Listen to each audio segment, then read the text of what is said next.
के छ guys after long time पछि थम्बनेल हेरेर देख्नुभयो होला हजुरहरूलाई कस्तो लाग्छ यो सिट चाहिँ हैन मैले हालेको धेरै भएको छैन यो सिट पनि अलमोस्ट कति 1 मन्थ जति भयो अब फेरि निकाल्न लाग्यो हेर्दाखेरि दामी छ हैन प्रब्लम के छैन मलाई तर यसको मेन प्रब्लम भन्दाखेरि चाहिँ अहिले बर्खा लागिरहेछ बर्खा लागेर चाहिँ दिमाग खराब भइरहेछ अनि धुँदाखेरि नसुक्ने यार अलमोस्ट 4-5 घण्टा पनि सुक्दैन कि यो लाइनहरु यतानेर यो इन्भर्टरी गरेको ठाउँमा यो सुक्दैन यो पनि सुक्दैन के यिनीहरु अनि यो पनि सुक्दैन हेर्दाखेरि सुकेको जस्तो देख्छ तर सुक्दै नसुक्दो रहेछ लास्ट प्रब्लम भयो के पानी पर्दाखेरि त हिँड्दाखेरि त भनौं न हिँड्नै सक्दैन एउटा एक्स्ट्रा प्लास्टिक बोकेर हिँड्नु पर्यो कि लिएर यसमा पुरै छोपेर हिँड्नु पर्ने रहेछ के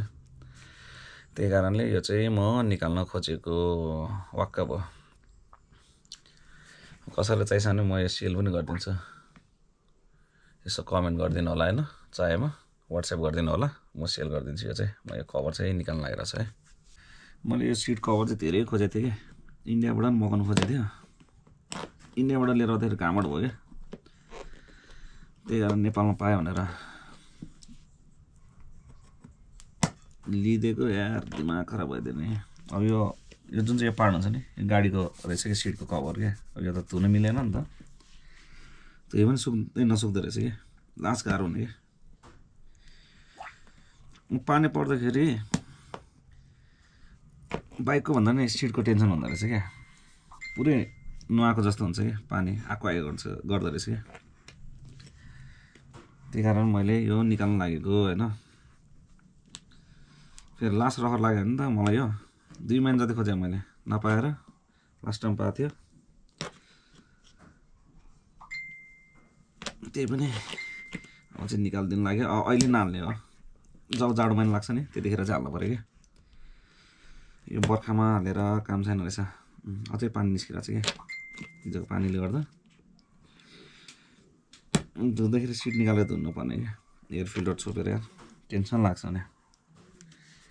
बाइकै बिग्रेला तनाव भइदिएर नि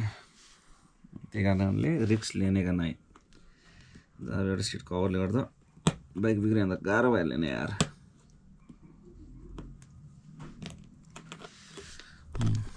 यसो निस्किरहेछ अब टक्क लाएर अर्कोले तानेर निकालिदिनु पर्छ अहिले चाहिँ टक टक टक टक टक गरेर राखिदिनु पर्यो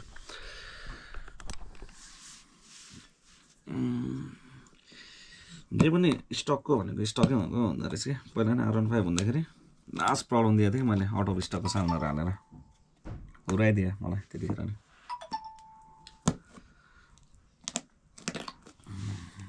यसको सट्टा निकालिदिने हो टेन्सन लिनेको नै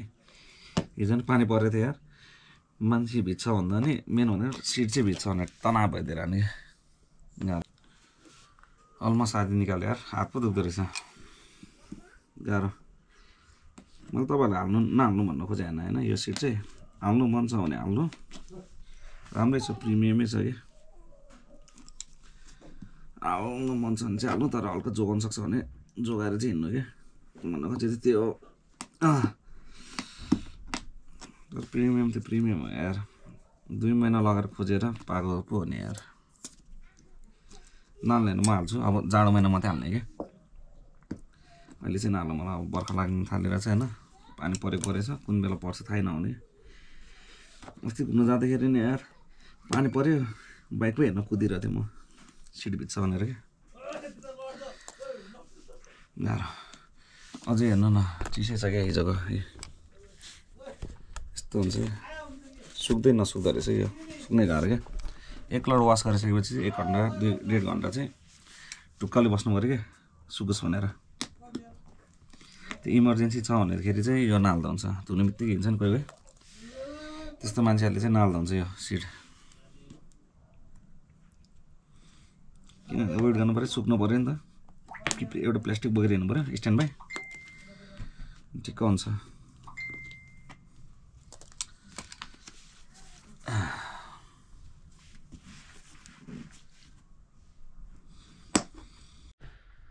बल्ल बोतल खोल्यो यार बल गाह्रो हुँदो रहेछ यार खोल्दाखेरि अब चाहिँ ओरिजिनल सिट अनबक्सिङ गर्नु पर्यो अनि ओरिजिनल भने चिल्लो हुन्छ यार लो यताको बेल निकालिदिएको रहेछ नि अस्ति लास्ट टाइम सिट यताको बेलै निकालिदिएको रहेछ क्या हेर्नु न हिजो भिजो कति उयो छ क्या चिसो नै ओरिजिनल भने ओरिजिनलै हुन्छ क्या यो मलाई ठिक लागेन तर प्रिमियम त प्रिमियमै छ क्या स्पोनहरूदेखि सबै हाल्दैछ क्या इमुटरै हालिदिएछ टक्क लगाएर 1 month युज गर्यो कसैलाई चाहियो भने भन्दा हुन्छ है यस्तो सस्तोमा दिइदिन्छु यो चाहिँ टक्क लगाएर ओरिजिनलै बोकिदिनु पर्यो अब यो चाहिँ एक लट सुकाएर राखिदिन्छु कसैलाई चाहियो भने भन्नु है दामी छ